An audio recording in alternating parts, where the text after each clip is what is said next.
Warning: the Savage Nation contains adult language, adult content, psychological nudity. Listener discretion is advised.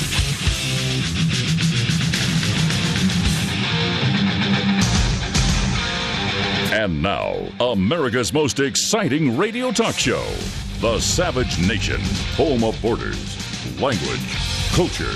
And here he is, winner of the National Radio Hall of Fame Award, Michael Savage.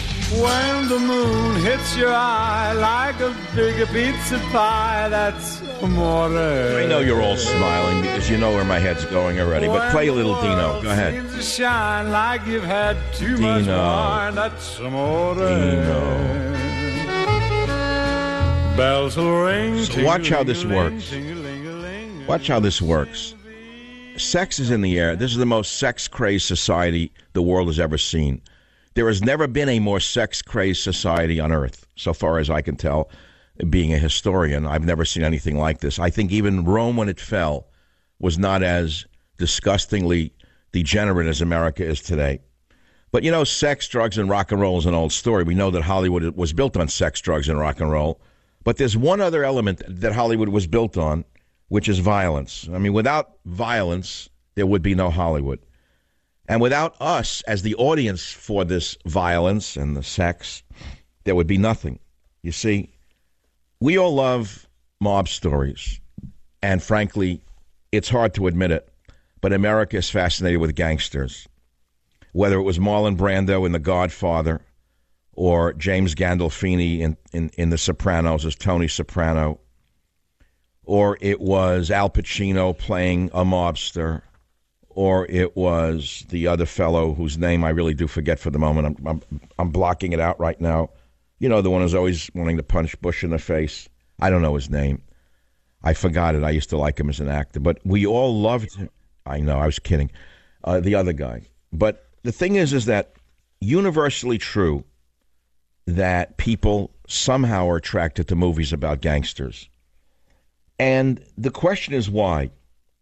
And it's not about the money, it's about the freedoms that we see gangsters enjoying. They seem much freer than the average man. And they also seem to get vengeance more readily than the average man. We are all constrained in our vengeance. We all know if we lift a finger against anyone, the law comes down on us like a ton of bricks. And yet there are times that we wish to God we knew a Godfather. You don't even have to call me and tell me it's true because I know it's true. How many times have you been wronged in your life by a lawyer in a court case that you know was rigged against you, your house stolen from you, your pride stolen from you, your children stolen from you? How many times did you wish that you knew someone like the Marlon Brando Godfather character who you can go to and say, Don, do this, Don, do that? So that's why we're fascinated by mob stories and mobsters. That's where I want to go for a moment, but that's not where I'm going entirely. I was going to do a little bit more about it. You're not going to hear one thing about the dossier today. That's people who basically have no education who like using a French word to sound intellectual. So they say the word dossier as many times as possible in a 3-hour show, and then you think that they're bilingual. Dossier, dossier, dossier, dossier, dossier, dozy-do, dossier. Forget about it. That story's got no legs for a number of reasons, one of which is no one can say dossier west of the Hudson River. But, you know, so I was going to do that today, which is why is America fascinated with gangsters? Then I was going to tell you that plague is back. Its locus right now is Madagascar, and as a result of open borders, boys and girls, infected people from Madagascar are spreading pneumonic plague in Africa. Now, if you remember the Black Plague, and that's not a term about race, it's a term about disease. If you read history, it wiped out a good portion of the Earth's population. It could happen again. God is mad. God is very mad. He tries different diseases every few decades to see if he can cull the herd. This is back. Plague is back. And with the liberal open border policy, he just might win this time. So, you know, you can expect some plague in your neighborhood in the very near future as a result of the open borders. I was going to talk about that. Then I was going to talk about lawyer horror stories because I read a terrible story about a lawyer, Kansas City attorney, shot dead on his porch as a man he recently defeated in court is tied to the case. I said, what?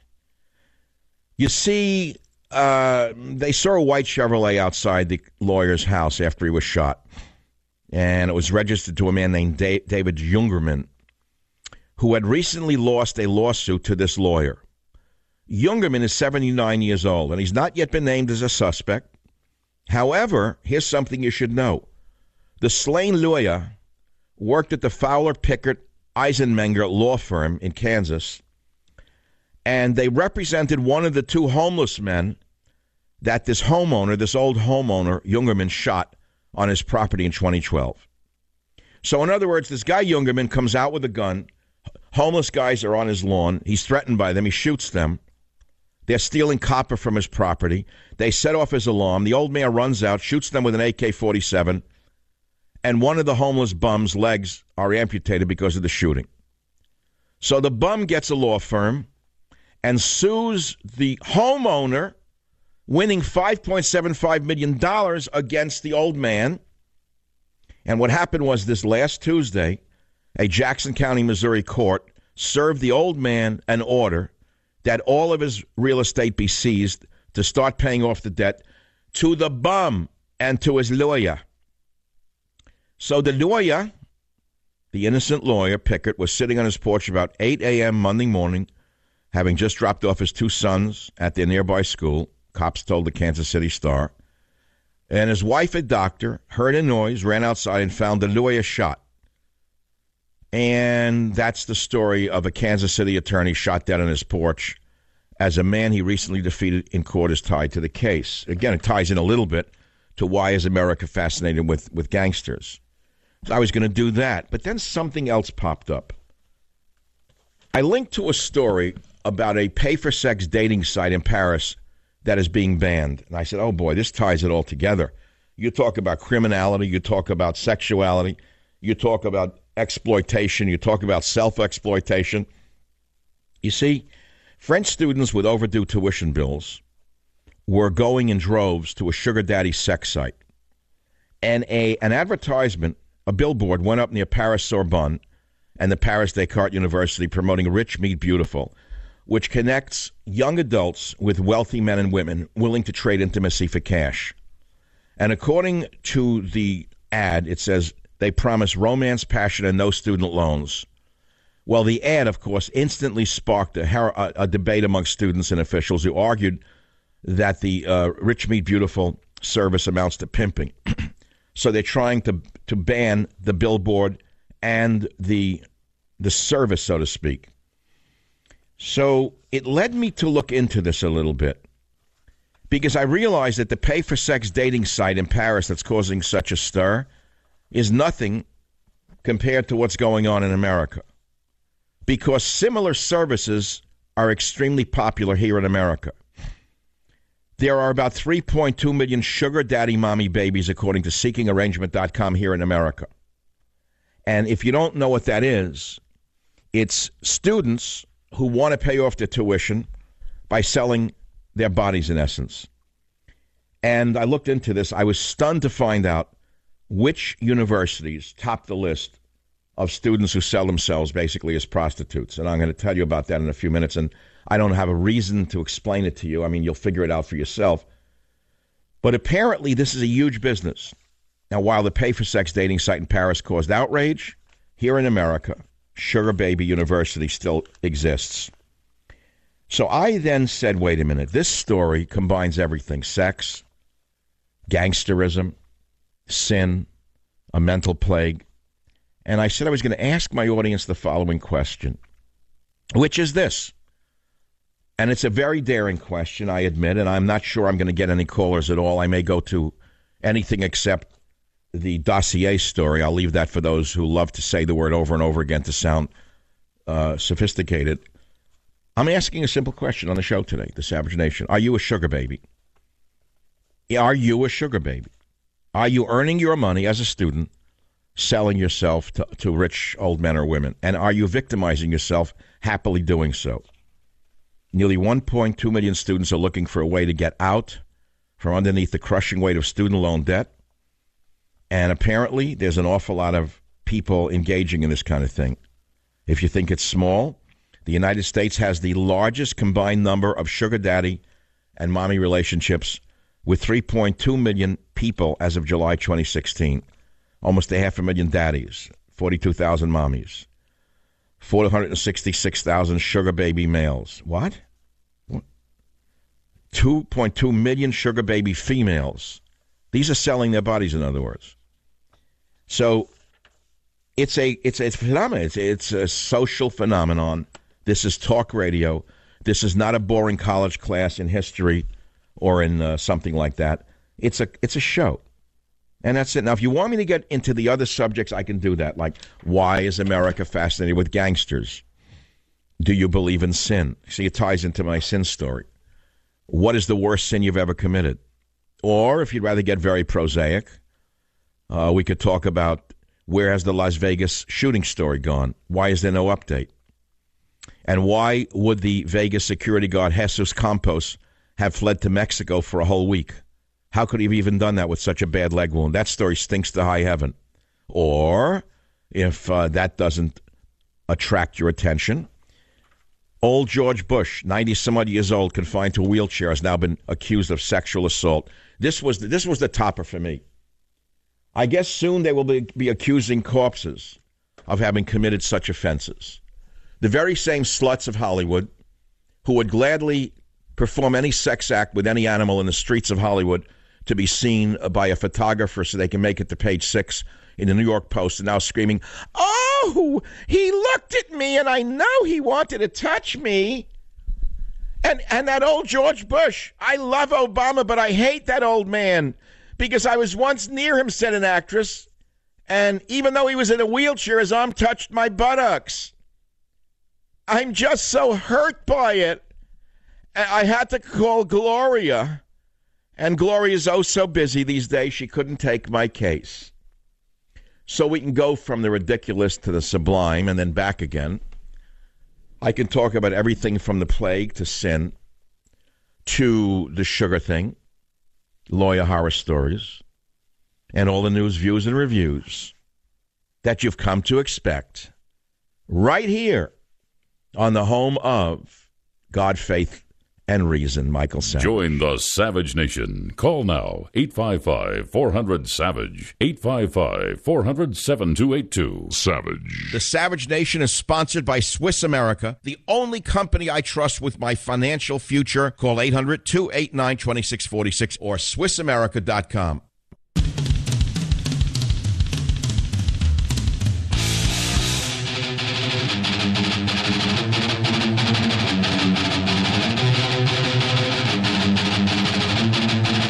I wonder who. Yeah. Who wrote the book of love?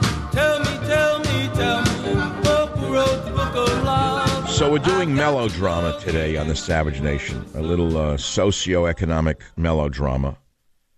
And whether or not you're shocked by the question or interested in it, it's still what I want to do, because otherwise I'll bore you to death by talking about the dossier. Dossier, go get Clinton. Dossier, go get him on the dossier. When I listen to radio that talks about the dossier, I get nauseous for a couple of reasons. Because, I mean, what is talk radio? What do we call petty Communist Party operatives? See, the communists are into that, which is always tattling on each other. They did this, they did this, they did this. It's like the Bolsheviks versus the socialists versus the communists versus the Mensheviks versus the Schmendriks.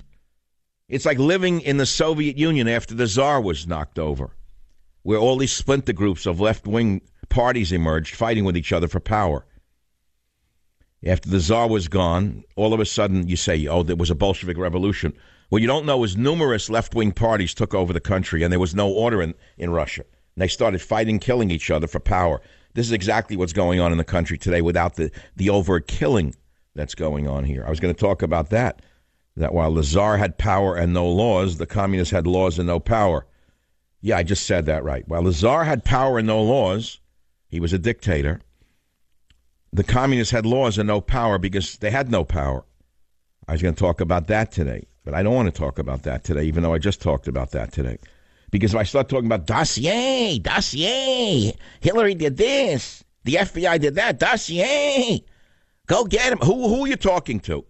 Who are you talking to when you say dossier, go get him? Who are you talking to? Who are you appealing to? The average listener can't do anything about dossier this, dossier that. What do you want from the average guy who listens to radio? There are over 70 radio stations in almost every major city in America, plus the internet, plus streaming shows from around the world, and you want them to get involved with what, writing a letter, sitting down with a quill and an ink, and write a letter to your congressman? It's not 1994. Sugar radio is over. The days of the sugar days are over for radio.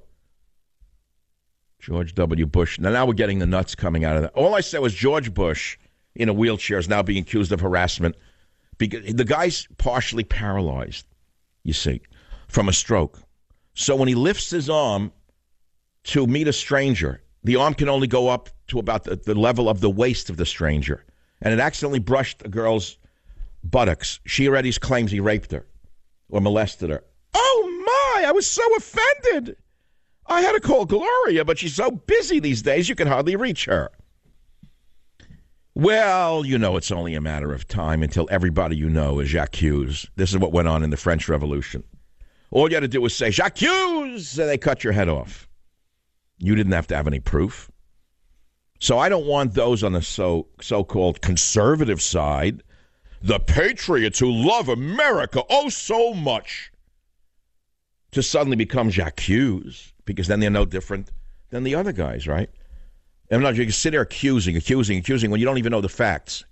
You read it in an article, you read it on the Drudge Report, linked to somewhere else, and whether it's true or not, you don't know one way or the other, but already you're accusing and recusing.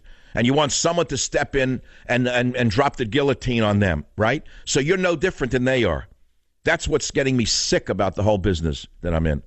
The older I get and the closer I get to the reality of what I'm actually working in and who pretends to be the patriots and who is allegedly the enemies of our way of life, the more I recognize that it's all hogwash. Both sides say that they're patriots. Both sides are power mad. Both sides are lying. And the fact of the matter is I'd rather talk about sugar babies than talk about that garbage, the dossier. Join the Savage Nation. Call now, 855-400-SAVAGE, 855-400-7282. Savage.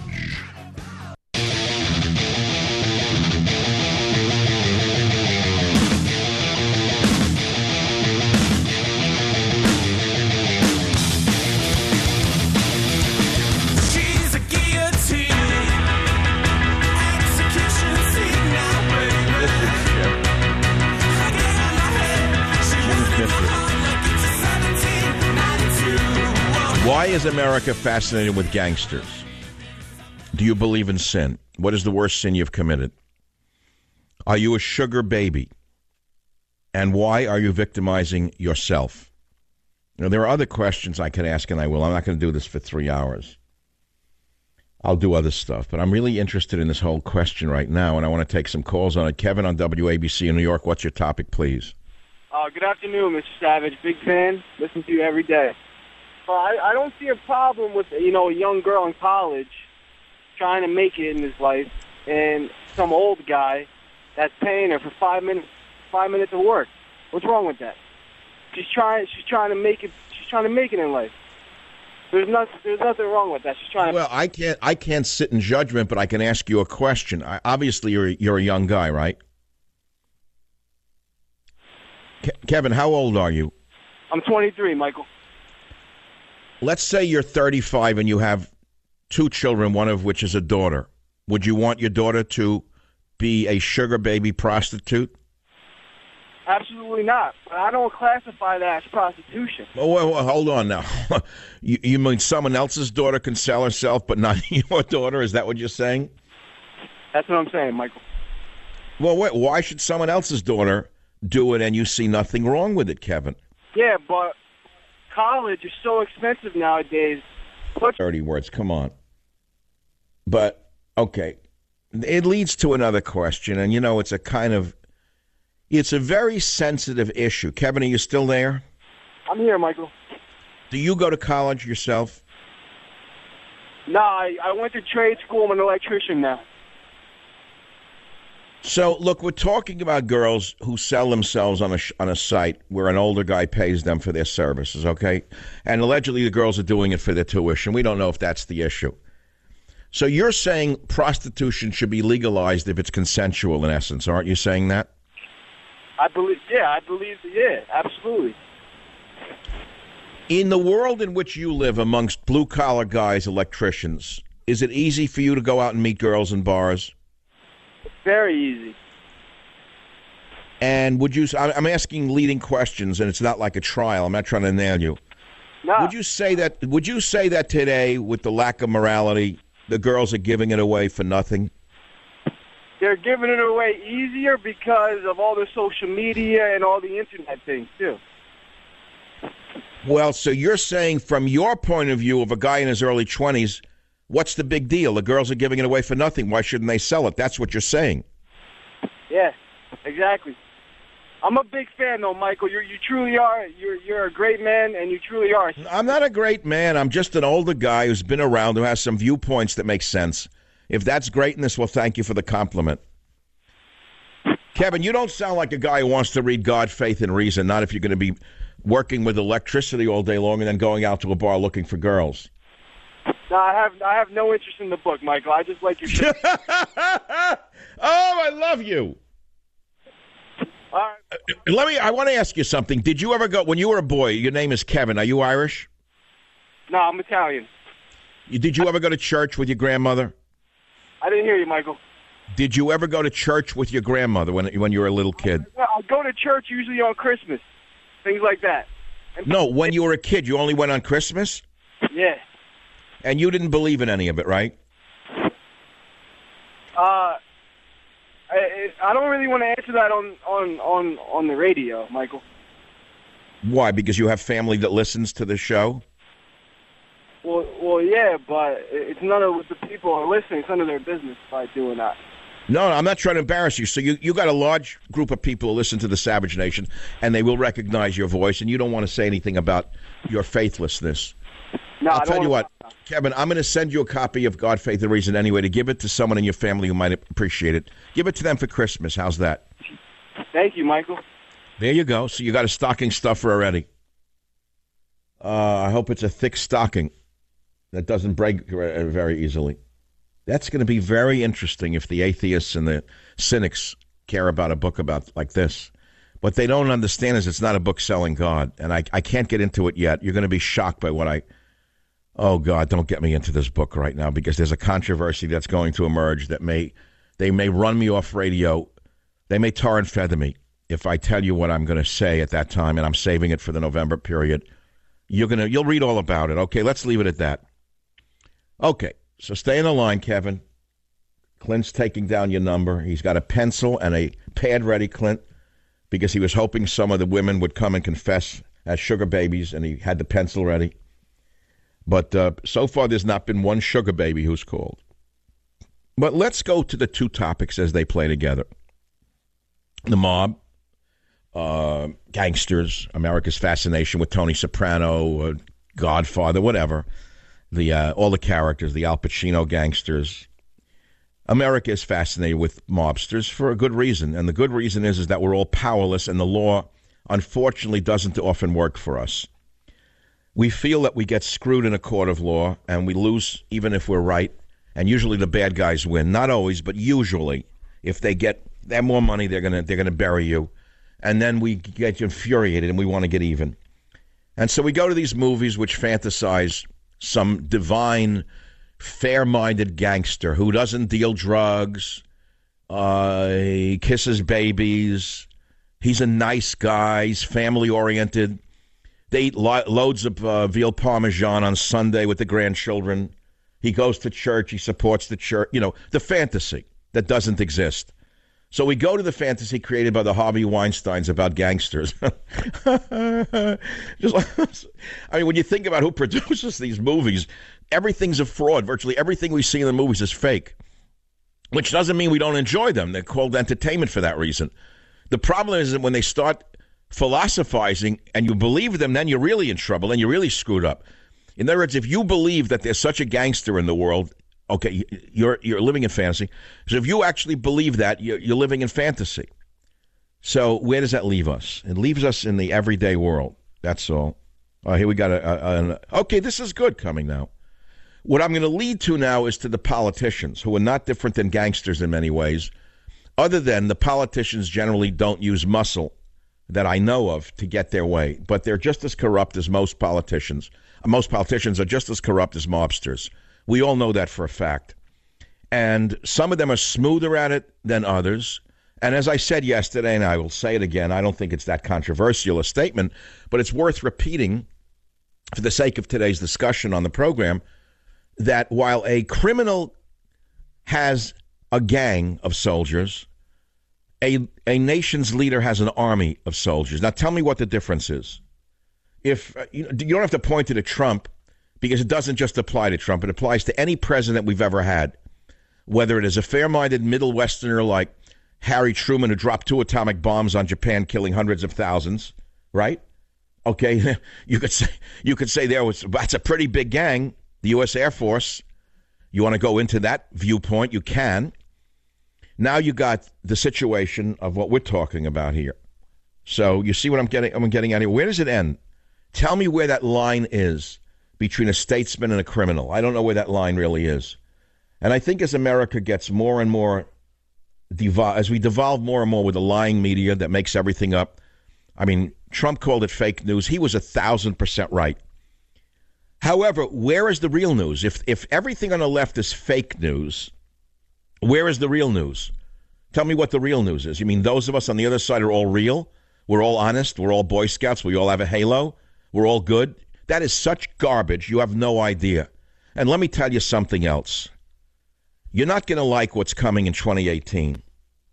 But when you find out what we are digging into about those on the right side of the aisle who pretend to be holier than the cleanest Eagle Scout, but they're just like gangsters, your hair will stand up and your whole world will spin on its head.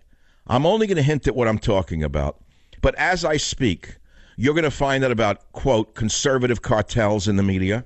You're going to find about conservative property owners who pretend that they're not property owners, who are collecting government money in housing while pretending they're anti-government. You're not going to believe what private investigators are about to that will expose in 2018. You're not going to believe it. And when that happens, you're going to have to rely upon something other than your faith in politics or your faith in being a, quote, conservative. What is a conservative? It's people who say that they're holier than thou. Are they really holier than thou when they run a cartel that blocks other people from an industry? Are they holier than thou when they lie to you about their streams of income and you can't even find it because it's in 5 front companies like Al Capone? Well, stay tuned, because in the next few months, you just might find out. And that's why I'm saying the lines that cross between criminality, politics, media are very, very blurry today. And that's why even electricians and cab drivers in New York City are religiously addicted to the savage nation. Because today's topic is interesting to me, I think it will be interesting to you. And I think that the callers will talk about paying for sex dating and things of that nature. I've not yet got a lawyer horror story. That was a horrible story about the lawyer who was shot in Kansas City just the other day. But let me ask you something. What if you were 78 years old and you owned a house, and some homeless bums were on your property? They came at night to steal copper off your property. You're a poor man. You own the house. Your alarm goes off. You run outside with a rifle, and you shoot them, the homeless thieves. And one of the homeless bums' legs have to be amputated because of the shooting. And then the bum goes and gets a law firm, and the bum's law firm sues you. The bum wins $5.7 million against you, and they take your house away from you. Tell me what you would do. And now you understand why the lines are blurred in America. It's because, unfortunately, today, the line between criminals and lawyers has so been blurred that we don't know which is which and who is who. One uses a computer and the other one uses a gun. But at the end of the day, everybody gets done. You understand what I'm saying? And so we're living in a lawless nation in many ways. And then the nation is falling apart and collapsing. It didn't start with Obama. It's not going to end with Trump. Let me put it to you that way. We're moving closer and closer and closer to a Bolshevik revolution in the United States of America. I can tell you right now, whether you want to believe it or not, I don't believe the government is strong enough to prevent the revolution that is emerging. They have stolen the truth. They have stolen the universities. They've stolen the church. They've stolen the family. They've stolen our dignity. They've stolen our honor. What's next? What is next? The Tsar had power and no laws. The communists had laws and no power. Where are we today? Think about it. I'll be right back. Wait, on the Savage Nation. But before I come back, I am going to do this right now because I was reading about Beets the other day. I know it's an advertiser, but I got interested in the product of beets. And beets are a very great health food. I know that. They're good for a lot of different things, and I can't make health claims. But the fact of the matter is, everyone knows beets are a health food. Since Roman times, ancient times, everyone knows that beets are a health food. So I found a company that takes beets grown to very, very specific standards and then concentrates them into superfood crystals. And, okay, it's a product called Super Beets, right? And what do you take it for? Energy, stamina, circulation, nutrients that go to your brain and body, helps you exercise longer, do more everyday activities. And so I say to you, drink Super Beets because it promotes the body's own natural ability to produce healthier circulation. And it is made from beets grown to exacting standards, then concentrated into superfood crystals. I can't stand the taste of beets, for example. That's why the product works. You don't have to eat the stuff. So if you want to improve your circulation, you call 800-481-0504 or go to savagelovesbeets.com. And with your first order, you're going to get a free 30-day supply with it and indicator strips, which will show you just how Super Beets works to increase your nitric oxide levels. That's a real thing. And free shipping. So call 800-481-0504, 800-481-0504, or go to savagelovesbeets.com and eat your borscht. Join the Savage Nation. Call now, 855-400-SAVAGE, 855-400-7282. Savage. The Savage Nation is sponsored by Swiss America, the only company I trust with my financial future. Call 800-289-2646 or SwissAmerica.com.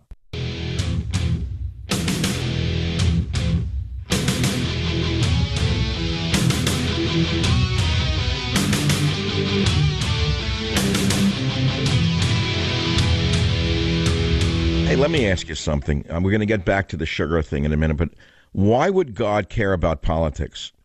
How does America fit into God's plan? How did God help build and raise up America?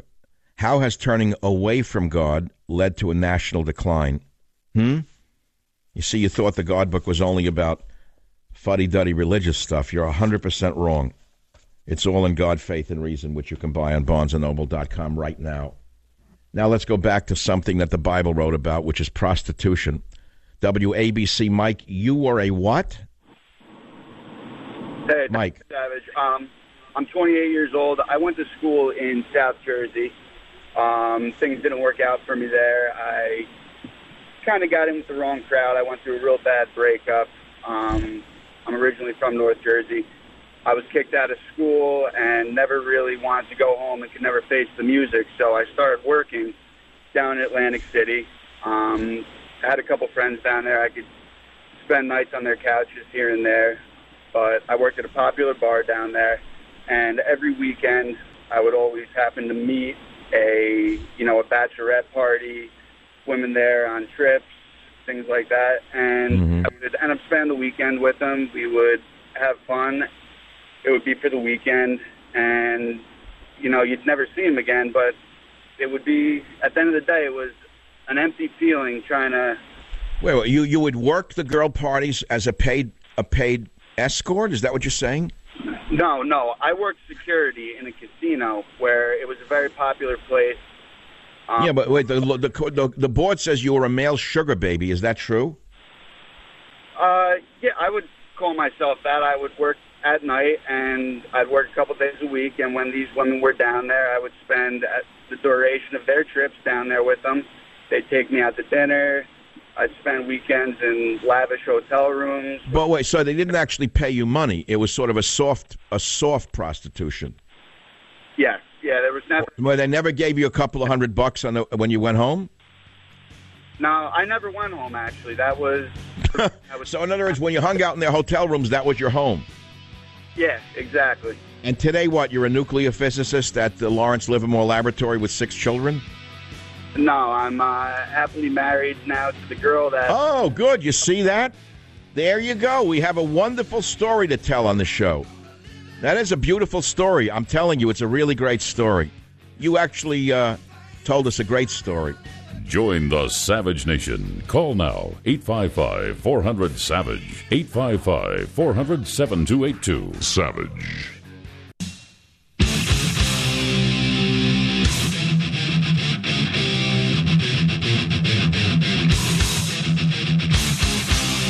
Warning, the Savage Nation contains adult language, adult content, psychological nudity. Listener discretion is advised.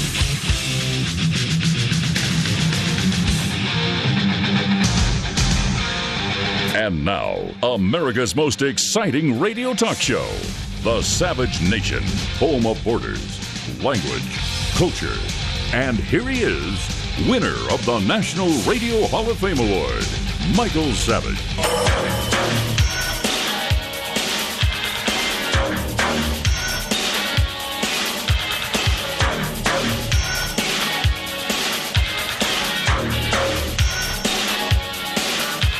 All right, here we go. Second run of the roller coaster. It's a weird time right now in my life. I got to tell you, I am on a roller coaster. I'm like a horse in the starting gate waiting for the race. The book is about to come out. It's the riskiest book I've ever written, God, Faith, and Reason. I have no idea whether it's going to catch a wave or not. I've had 5 bestsellers in a row. Let's not underestimate that. Just because you don't see me on television doesn't mean I don't exist. One after the other, Trump's war, Stop the Coming Civil War, whatever. The fact is that my audience is very loyal. They love my show and they love my writing. So then I write a book on God, Faith, and Reasons. Like, are they going to understand where I'm coming from? Maybe, maybe not. So that is why I'm like a horse in a starting gate. So last night I was watching a movie from 1971 called Nicholas and Alexander. I had never seen it. Now, in the 70s, these large-scale great productions were over-the-top great. The settings are unmatched. I must have been filmed in the Winter Palace because it looked too authentic. Nobody could build a set like that. But it showed what it was like living in the time of the Tsar through the arrival of Rasputin, who gets control of the royal family. The Tsar is weak, and Rasputin is this country preacher, in essence, who the women go crazy for in the inner circle. And then he takes over, basically running the government. And then the hemophiliac son, the weak son, 4 beautiful daughters. The arrival on the scene of the revolution, the communist revolution, Bolshevik revolution, from Kerensky to Lenin, the brutality, the viciousness of the communists in killing everyone in their sight, including the socialists who were not violent enough for them. The then killing of the entire royal family, including the children and the crippled boy. It's an amazing story. I couldn't stop watching. It was 2.5 hours long. But it got me to thinking about America today. And I was saying to myself, could this ever happen here? Well, it is happening here. We have the seeds of such violence already here, whether it be in the Occupy movements, the Black Lives Matter movement, you name it. These are the violent communists of our time. I don't need anyone in CNN to tell me what I know to be true. I need Wolf Blitzer, the genius, to tell me what I know. Wolf Blitzer needs me to tell him what he should know, because he is liable to be just as vulnerable as I am, if not more so. But he doesn't know that. These people are so sold into their doxy of left-wing-ism that they don't even understand what they're fostering here. You think that a princess, I can't even mention his name because I get sued, the princess of CNN, a descendant of one of the royal families of America, you think he actually knows what he's doing? These people a lot of them are very stupid. They're clueless. They have no idea what they're fostering. So I can do the politics of it, but I'm not that interested in it. So that's why I'm trying to do other stuff, because I'm not really interested in politics per se.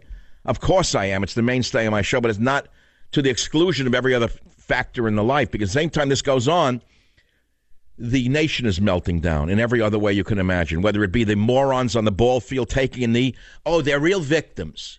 He makes $18 million a year, but he's got to take a knee to spit on the flag to show how cool he is. A real victim, really victimized by white society, takes a knee. What a brave thing to do. To spit in the face of those who support you, you idiots, you. No, my friends, so these topics are more important to me in many ways because it shows the degradation of the nation little by little, step by step, day by day, and it's all because of the media and Hollywood. The Harvey Weinsteins, the holier than thou Harvey Weinsteins, who when you rip away the curtain, what are they? Who are they? And who are you? And who am I? Well, that's the question, isn't it? That's why we're talking about something along the lines of the sugar babies today. The pay-for-sex dating sites in Paris that are causing such a stir. Even in Paris, it was too much for them. There were too many French girl and boy students who were selling their bodies to pay their tuition. And the governments are now banning them, as they have done in Belgium. But here in America, Craigslist has the sugar sites up there. Sugar babies, sugar this day, that. It's as old as time itself. People with money paying for their pleasures, and those without money getting the money because they need the money. And what else is new under the sun? And then I was talking about why is America fascinated with gangsters? It's really tied into this. What is the worst sin you've committed? I could talk about the news. I can do the dossier and sound really intellectual by using a pseudo-French word, dossier. No one even knows what it is. You stop the average man. What is a dossier? They don't know what you're talking about. That's why the story has no legs. That's why Hillary Clinton's going to skate. That's why the FBI is not in trouble, because they picked the wrong title for the story, because they didn't have Hollywood in mind. If it was the left wing, they wouldn't call it dossier. They'd call it something else, like the Manila Folder story or whatever. Dossier, no one knows what you mean, dossier. The dog don't know what it is, dossier. What is it, a command to an animal to eat a greenie? Here's your dossier now. So I'm not going to do dossier. I asked someone I respect in New York City right now who listens to me on WABC. I said, is this a good story on the sugar babies? He's a very intelligent man. He said, Craigslist and Backpage are full of those ads with coded language. And he said the story is great because it causes a real challenge to feminists. Some say this is good because women are empowered, meaning selling their bodies. Others say this is evil because they're being exploited. And he said, I cannot think of a single topic that makes a cleaner divide in a socio-political environment. Neither can I. And then he goes into the Weinstein issue. He said it ties into the whole Weinstein issue. Are the starlets complicit? Since, like prostitution for tuition, it's clearly a way to get ahead. Is it any different than the girls in Hollywood who knew the game and knew what they had to do to get ahead? Or the boys, for that matter? Or the fact that Mark Wahlberg, a first-class actor, just last week was quoted as saying he hopes God forgives him for his role in that movie, Boogie Nights, where he played a male prostitute. He's a great family man now and a fabulous actor. He has a wonderful life, and he's guilty over what he did. You see what I'm saying? That's why it's a topic. That's why I don't have to go to dossier. Okay, talk about George Washington's false teeth. KAOK. Sam, welcome to line one of the Savage Nation. What's on your mind? Yes, sir. I got hurt when I was in the Marine Corps, not overseas or anything, but in a training incident. I was stationed in 29 Palms, California. And then I got put on prescription opiates. And then I ended up getting kicked out of the Marine Corps because I was, buying them, on the streets and all. And that led into a further addiction. I'm from Louisiana, and I was stuck out in California, in the L.A. area. And the only way I could, really fuel my addiction was through pages like Backpage.com. I would meet up with men and women and pretty much prostitute myself for drug money. So why are you calling today? You feel guilty about it, or you're not ashamed at all? I'm not ashamed at all. I've moved on from that point in my life, but I just wanted to get it out there. That one that is there is an opiate crisis going on, and then also I do believe that prostitution should be legalized as long as it's regulated. Even if something is... that's a bigger question. Should prostitution be legalized? Because you could say it's a victimless crime on one hand. On the other hand, it may induce people into the field of prostitution once it is legalized. So it's a big question for the audience, Sam, and I don't have a distinct answer for it. Yes, sir. But you're a young man still, correct? Yes, sir. I'm 28. And you're not married? You don't have children, right? I'm married, but I'm separated. But no. Well, I'm sorry to hear it, but Sam, let me tell you something. The day you see your daughter born, your views of the world will change, and believe me, you're not gonna believe the world is the same after that. And when you see the child come through from the other world into this world, and you look at the eyes of that little baby before the life is wiped away, the film is wiped away from her eyes, and her life emerges, you will never ever think that prostitution should be legalized, Sam. That's all I can tell you. The world changes for a man once he has a child. It's easy to say prostitution should be legalized, but remember, it's someone else's daughter. You understand that? Yes, sir, and I understand. That's how... And you are someone's son. You are someone's son. You, too, were once a helpless little baby that was laying on that thing that could hardly breathe without a mother or a father, right, Sam? So it's a very delicate question for an advanced society, and I do not have a definitive answer. But since you're so young, I don't think you're going to want to receive God, faith, and reason. Am I right about that? You're not interested in it? Oh, no, definitely. My boss already pre-ordered 2 copies, and I would like my own. Yes, sir. So you're not like the electrician then?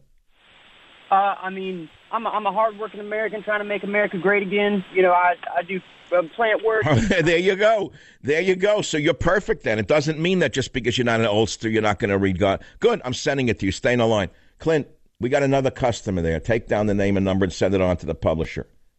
No, we do take the names and we do sell them out. Now I got other callers up here. Do I have time, Jim, for one more? Because it's good. You know, yesterday's show, I was talking about a lot of stuff. You know how many different comments I got on the African-American lady who called from Dallas? Many. They all loved that woman. They said, I wish to God she'd call back. They loved her.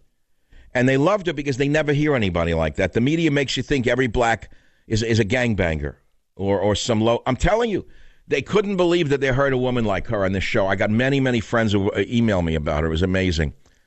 So Sam was a male prostitute to feed his addiction. And now we're going to go from KAOK. KAOK, isn't that up in, where is, Oklahoma? Of course it is. Oh, Louisiana, sorry. I haven't been there since the Super Bowl a number of years ago. I love New Orleans. Dangerous city, but very dynamic, where the street artists are the real artists, while in San Francisco there are no street artists. They pretend to be street artists, but they're not. You got a mime there on Fisherman's Wharf. It scares people with a palm tree. We don't have what they have in New Orleans like that. The food here from hunger, by and large. San Francisco cuisine. I know a few places, but other than that, cuisine. What cuisine? A snail shell with a piece of grape on it? That's a cuisine. Or an uncooked piece of venison they couldn't give away in a real restaurant. Cuisine. What cuisine? Are you kidding me? Forget about it. That's why New Orleans, and now I can't go in another restaurant now. I'll go in, what are they going to give me? The same calamari from China that looks like the anus of a whale that was refried? I had a guy who tell me, there's a calamari you think you're eating? What is that? What's that thing? The scallops. He said, they're not scallops in most Chinese restaurants. He said, they're pig anuses. I said, I'm in the restaurant business. I said, because they're rubbery. They don't taste like scallops. He said, they're not. They're buying the anuses of slaughtered pigs. I said, that's sickening. He said, maybe sickening. That's what they're selling today. So, you take your life in your hands. When I grew up, I told you we were poor, but they never ate in restaurants. They were kind of poor, immigrant people. To them, a restaurant they always justified it. Why would he eat that garbage in a restaurant? They liked home-cooked food. I couldn't wait to eat in restaurants. I hated home-cooked food as a kid. It was boring, horrible. I had to listen to my parents fight. It was depressing. I wanted to throw myself out of I didn't want to hear it another minute. I was dying to go to Romeo's Spaghetti on 14th Street and get spaghetti in a steaming window.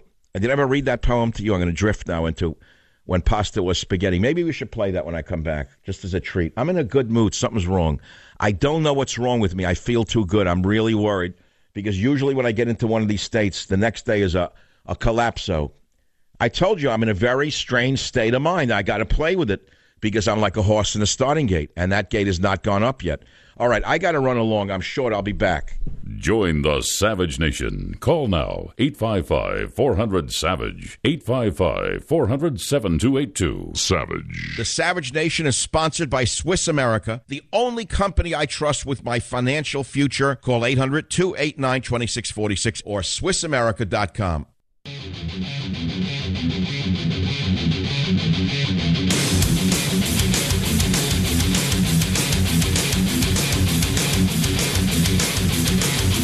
It's getting near dawn.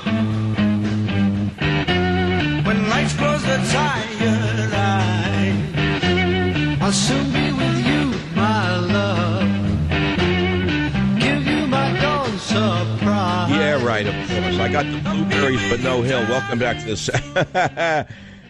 Because yesterday we had a memorial to a fat domino. We were playing Blueberry Hill. I thought it was a funny line. I got the blueberries, but where's the hill? It's not a bad joke. But today we're talking about jokey stuff like why is America fascinated with gangsters? Do you believe in sin? What is the worst sin you've ever committed? We're not doing dossier. We're talking about sugar babies, sugar daddies, sugar this, sugar that. And now we go to callers. Joe on WABC line 8. What's on your mind, Joe? What's on your mind, Joe? What do you know, Joe?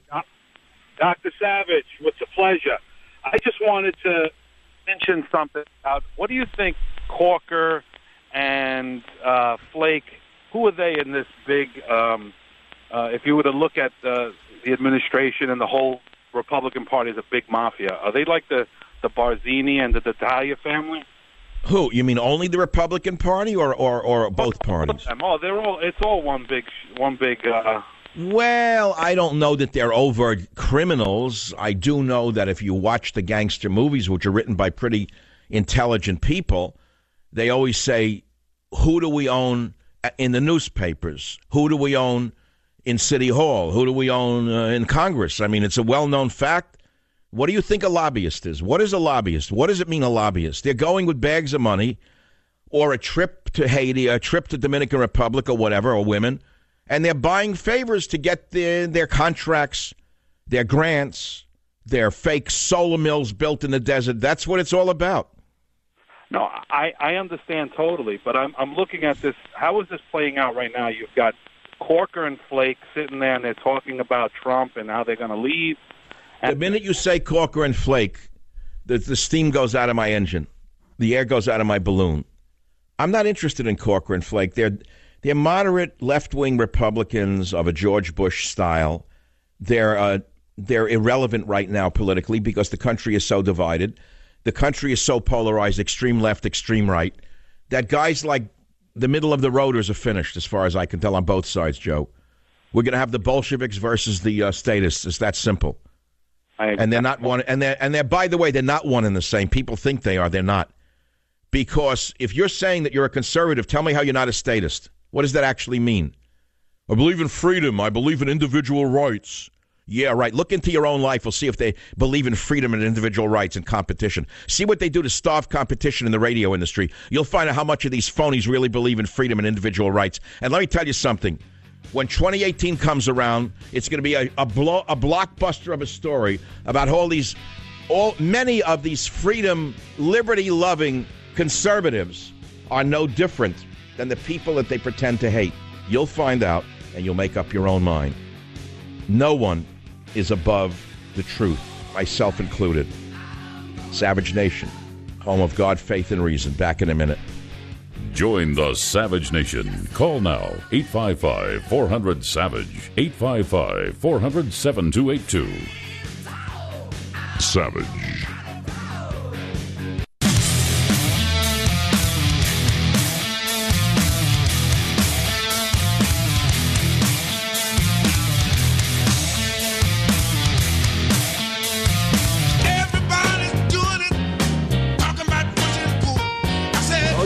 Big horn sound next. This is Bush Paul. I don't know what's wrong with me. I feel like I've come through a dark forest. I don't think. Okay, it's enough already. Well, play it. I play the music. Don't let me talk. Talk nice over to a hole.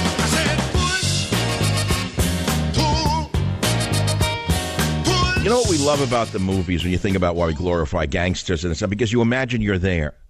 You imagine you're at the family table on Sunday. You imagine you're at the nightclub. You imagine you're out on a caper or you're doing a horrible thing. You know, it's like it's called imaginary. That's why we love it. And I wonder, I've thought about this my whole life. How influenced are we all by characters in movies without even knowing it?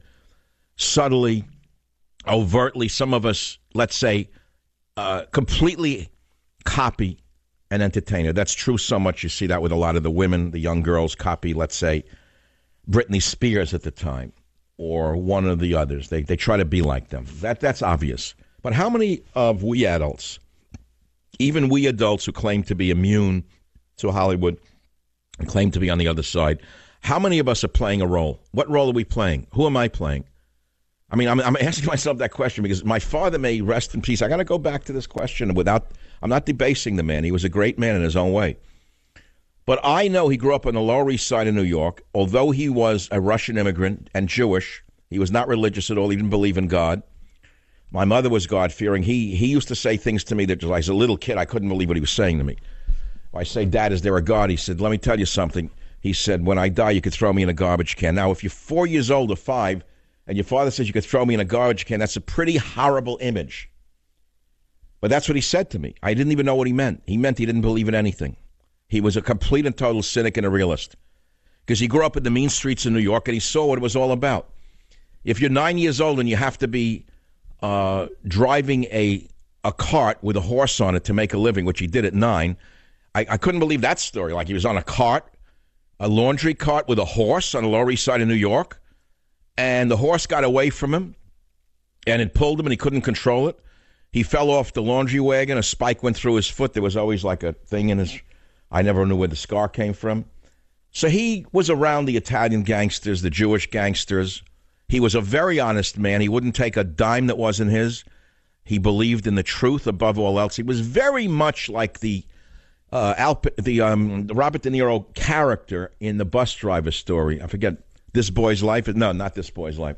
Where the father's a bus driver in the Bronx and the kid wants to ape the gangsters and the father is the straight one and stands up to the gangsters. That's fictional. Bronx Tale. He was very similar to that in the real world. He wouldn't take a dime that wasn't his, and he wouldn't lie, and to him truth was everything. So he taught me a lot of values.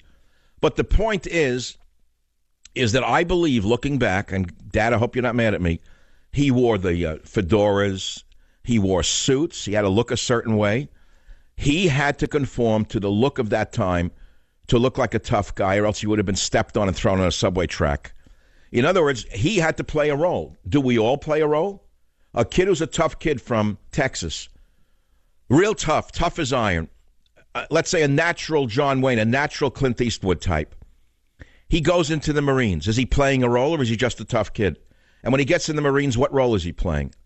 I mean, Shakespeare was right. All the world's a stage, and we are mere actors within it, on the stage. I understand that. So I'm not trying to make a bigger point. I'm just, moving around, having a conversation. I used to call the show Cafe Savage many years ago. In many ways, I wanted to become Cafe Savage again. I don't want to be a high school history teacher with a Robert Hall suit with a tuna fish stain in the suit that the kids really are laughing at when he turns his back to them and lectures them. I don't want to be that guy on the radio with the Robert Hall suit, and he takes a tuna sandwich to work, and the stain comes through the front of the suit, and he thinks that he's a genius, and they all love him, and the kids are mocking him and throwing spitballs at him behind his back. No, that's not what I want to do in radio. I want to do Cafe Savage. I used to have a great sound by Jim. Jim, while I'm ad-libbing, get the pasta with spaghetti song and poem ready. I really, just tell me when it's ready. So I used to do Cafe Savage. So I said, make a sound thing of a sound of espresso machines with the whoosh, then the glasses were clinking, the cups were rattling. And I'd say, just think of me as a guy who owns a cafe somewhere in your city or town. And I'm the patron, and you're coming in, and we're just shooting the breeze, and we're talking about things of the day. I loved the show in those days.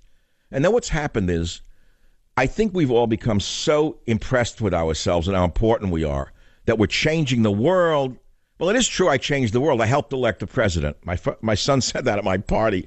Here's another side story before we play. God bless my son. I hope he loves me more than I love my father. You never know what people think of you, especially your kids. You don't really know. I think he does. So I had my birthday party, March 31st. I had about 50 really great people there.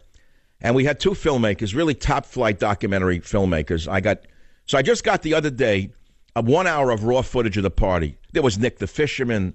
Everyone was in that Italian restaurant in the back room. And I was saying, when I first met my wife in New York, it was on the Lower East Side, and I went to a Sicilian restaurant when I met her that's no longer there, La Orchida on 7th Street and 2nd Avenue. Here I am, X number of decades later, and I'm having a party in a Sicilian restaurant in a backyard in San Francisco. I never would have believed it. But the point is, at the end of that 60 minutes of raw footage, I watched it the other day for the first time, The last 2 minutes, the filmmaker takes my great son in the hallway and asks him, what do you think of your father? And he said something that blew my mind. He said, you know, when my dad was young, he used to hang around with the writers and the poets in North Beach. He just wanted to have a good time, make a living, raise a family. He didn't really want to hurt anybody, to do anything. He just wanted to enjoy his life. And he said, who would have thought that would have led to him today electing a president of the United States? Now, coming from him, that's as real as it gets. You can take that one to the bank. So thank you. I don't know if he's listening. He's too busy to listen to talk radio. I don't know who listens to talk. How do you know it's such a... All right, so now, years ago, when I was a local host on KSFO, and I really had a good time in radio, before it became a dirge of trying to, like, just do politics day and night. Dossier, this, dossier. So I used to do a lot of stuff. So one of the things I did was I was invited to the Italian-American Club here, or the Italian-American Museum. They asked me to do something. So I wrote a poem for them that was entitled When Pasta Was Spaghetti. Let's hear it and see what it sounds like today.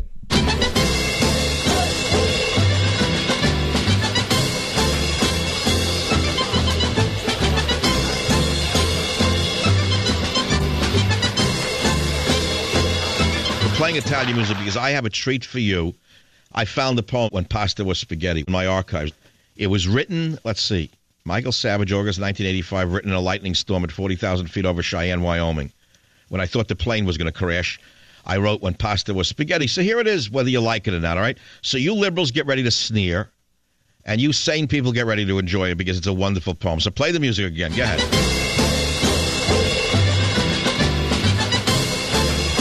They got the mood. We got the mood set up. It's called When Pasta Was Spaghetti, and try to imagine it, all right? The hairy forearms of New York serve you your coffee with a turning gesture, an offering that says drink, eat, enjoy. The wiry Italian in Vincent's Clam Bar, the one behind the greased-over register, the young kid connected who receives his deference from the spaghetti cook, older than his gangster father, the spaghetti cook who looks like an old-fashioned doctor from the Bronx with clipped mustache. He actually pulls some noodles out of the pot and eats them as they cook, looking to the grimy ceiling for his tender answer. Well, they used to call it spaghetti. Now it's pasta at $10 a plate. The smoky windows of Romeo's Spaghetti now offers radios and knickknacks. It was 50 cents a plate then. In neon letters that you couldn't miss, even through a fogged-over window on a cold winter's eve, there was life. Marinara sauce that smacked to the sea. Noodles as long as your young arm. Meatballs as fluffy as your dream of them. Bread on the table you'd eat against your parents' admonitions that the meal was coming, And men, some burly with black hairy forearms whose smiles scared you, and little skinny guys with the look of murder on their faces, and people who slurped their spaghetti straight to their mouths from the plate, one motion like Chinese shoveling rice at mouth with clicking sticks. That was gusto before it became a beer ad. That was taste before it became a synonym for fashion. That was spaghetti before it became pasta. Play the music, basta.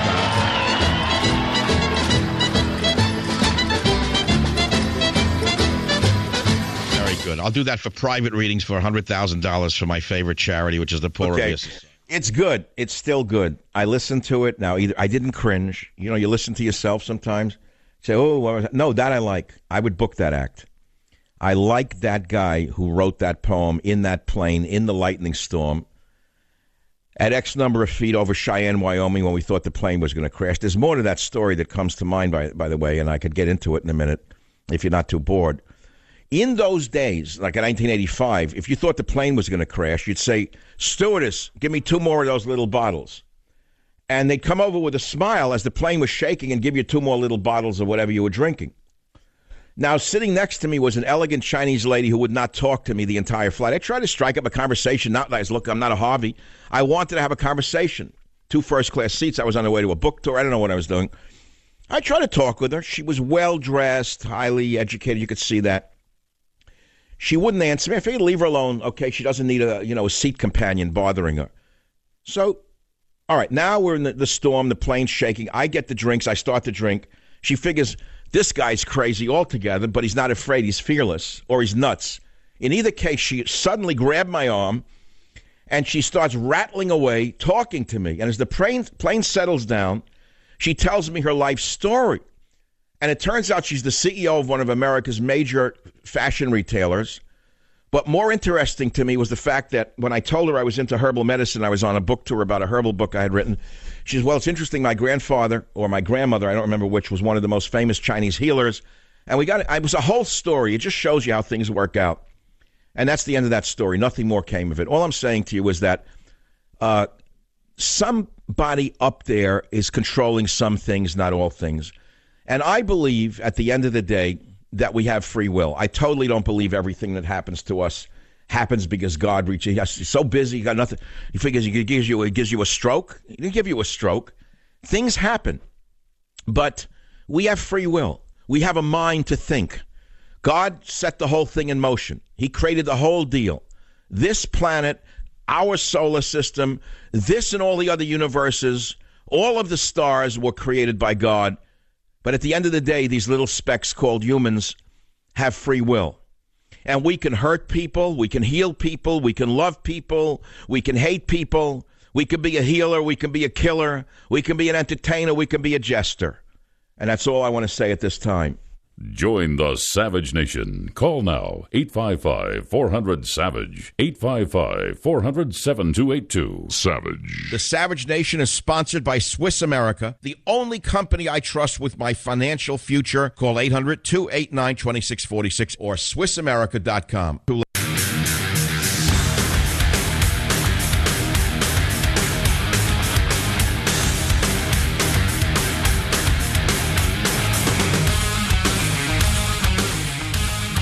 Hey, listen to me. Nothing is more essential than protecting your home, but getting traditional home security, punishing, expensive.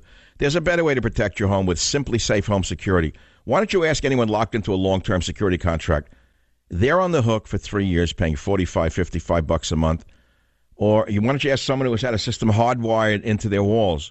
The installation alone cost them a fortune, but Simply Safe got rid of everything that makes home security a nightmare.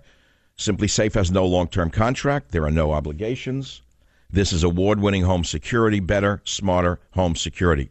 Your home is protected around the clock with 24/7 professional monitoring. And remember, if there's trouble, they'll send police. And there's great service. Hey, costs just $15 a month with Simply Safe. That's 3 times less than what the other guys charge. And there are no hidden fees, honestly. So protect your home today. You can buy Simply Safe at your local Best Buy and have your home protected by tonight. Or visit simplysafesavage.com and you will get 10% off. You heard me, simplysafesavage.com for 10% off your system.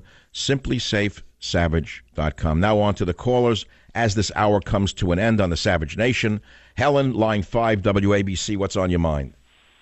Hello, Michael Savvy Savage. I adored that spaghetti pasta story. Did you write that? Yes. Oh, my God, you were so creative, and you touched my heart. And in those days, I was creative. I've lost all my creativity. Well, I hope someday you get it back, because... No, I'm kidding. No, I tell you the truth. I can still knock out a poem or a song and still do an act when I need to. Helen, stay in the line. I'm going to send you God, Faith, and Reason. You know what I think I ought to do? I wish there was a way for me to figure this out. Everyone who pre-orders the book, I'm not saying I can do it, we'll give you an email address where if you can send a receipt where you prove that you bought the book, pre-ordered it through B&N or Amazon, we'll send you a free download of that. How's that? The Pasta with Spaghetti song. I can't do it yet, so hold on. Maybe I could put that together. All right, look, I'm having a good time. That means you're enjoying the show. And, of course, all good things come to an end. At the end of this hour, certain stations go on to other shows. They have other hosts, but there's still over 250 stations that don't do that. That's called my third hour. We've got still great callers who may hold on. I wish I could take Carmine in New York, who says that the life of the mob isn't as glamorous as it made out in the movies. Well, Carmine, I do have time for you. Line 9, welcome to the show. Carmine, what's on your mind? I appreciate it. You're a good man, my friend. Listen, I honestly and truthfully, the public must snap out of this illusion about the mob and organized crime being so sweet. It's a bunch of creeps. They're lecherous. They're late night guys. They screw their girlfriends and other people's wives. There's no honor in it. And the other thing is that if you watch history, and I know you're a student of history, you'll remember when Eisenhower used Lucky Luciano to bring Mussolini to the people where they took care of him and his girlfriend. But what they don't remember, or maybe it's not publicized enough, is that the merchant marine ship that was sunk after it was emptied in the harbor of New York City because Eisenhower screwed Lucky Luciano afterwards. So, so they got even. But look, the mob controlled the waterfront, and as we understand the story, the United States Navy went to Luciano and asked for help in stopping the sabotage of the ships. That's a given fact, right? Yes. So let me ask you a question. There are still gangs in America, whether they be of one ethnic group or another. Why are they not being used to stop what's going on in this country today? Because they're against the current political wave of corruption. They're not that corrupt. The people on the streets came out of the streets. In fact, they came out of the basements of many churches when they were first immigrants because they were pushed into those dark corners. So wait, who is not as corrupt? You're saying the gangsters are not as corrupt as they were? They're not as their targets are not are they wouldn't work with the government again. Oh, well, but why? Why wouldn't they work with the government today? Because they're more corrupt. They got their own businesses. They're in a lot of other areas of society. Oh my God. Okay, my friend, there's an answer. Join the Savage Nation. Call now, 855-400-SAVAGE. 855.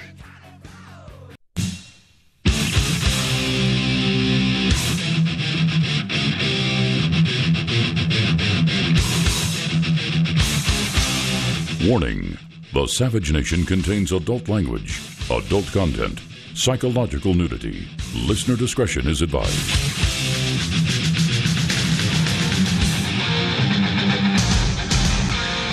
And now, America's most exciting radio talk show, The Savage Nation, home of borders, language, culture. And here he is, winner of the National Radio Hall of Fame Award, Michael Savage.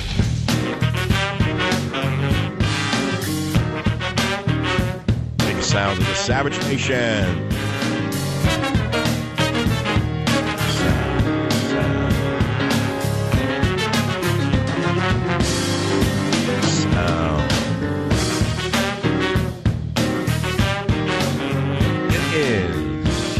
Savage Nation. Who knows what I want to talk about now? Talk about a journalist, sexual harassment. Are you kidding me? Why are so-called conservatives salivating over the fact that the journalist Mark Halperin was accused of sexual harassment? Why would that be a family value of a freedom-loving conservative to sit there like an 8-year-old boy laughing at this guy and going berserk with pleasure, saying, oh, he's another liberal who got it? That's embarrassing to me, because what goes around comes around. If you think this is over and it's going to stick to the left side of the aisle, you're mistaken. Let me tell you that. We already got a picture of a woman on the other side who's seen leering at a woman's breasts. Oh, yeah.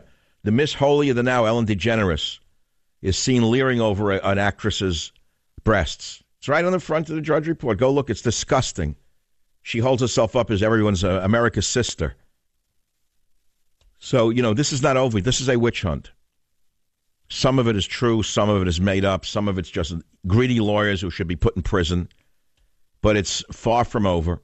And before the guillotines stop falling, you'll be quite surprised to see whose neck is in the block. That's all I can tell you. We don't know who's getting it next, because there is a witch hunt ongoing right now. It's funny it didn't happen when Clinton was doing. That's the oddest part to me, though.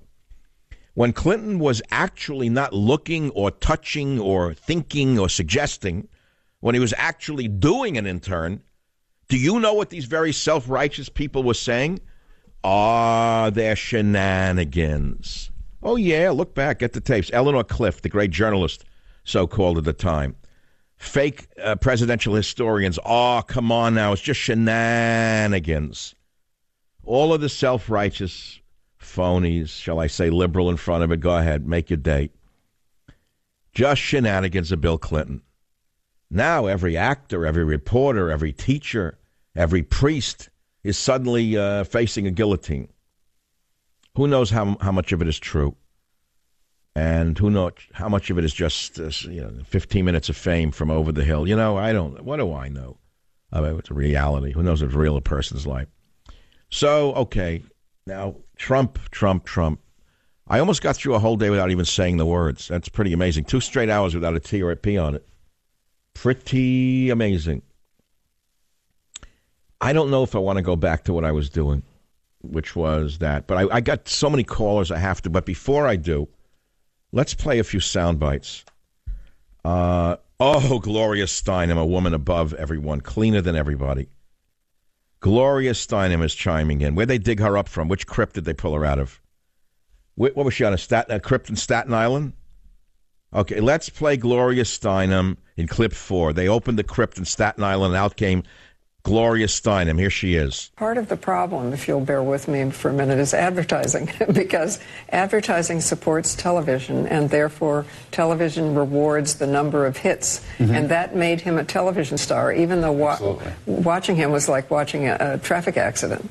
She's talking about Trump, again, with that snide insider sneer and laugh, the one that they all have, that they all think they all agree with each other. And then she talks about sexual assault in Hollywood, blah, blah, blah. And then we get to Jane Fonda, another sterling American citizen who admitted as near as I think last week that she's proud of the fact that she stabbed America in the back. So, okay, let's have 35 seconds of Gloria Steinem. Oh, no, is it Jane Fonda? Jane Fonda, another one. She can't go, both of them, they can't go quietly into the night.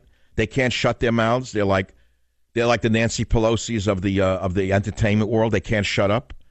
You know, I told you when I was in graduate school, I had a very esteemed professor of epidemiology who said to me, Michael, the first thing that goes in the elderly is their judgment. So listen to clip 5 with that in mind. 12 million people in the United States work in restaurants. Most of them are women. And they're often young, but not always, but they survive on tips. And you know, if you don't look smiley with a low-cut dress and tight, and the boss tells you have to do it, this is often the first job, right? Oh. So these young women, it becomes the norm. Nothing can be as horrible afterward as what was done to me in restaurants, so it must be this is just the way life is. There are restaurant chains that reward or require women to have breast implants. I mean, you can't make this stuff up. I'm speechless. Well, my professor was right. The first thing to go in the elderly is their judgment. If you think that's intellectually stimulating, I have a television channel to recommend to you. But I think you know the initials, so there's no point in doing so.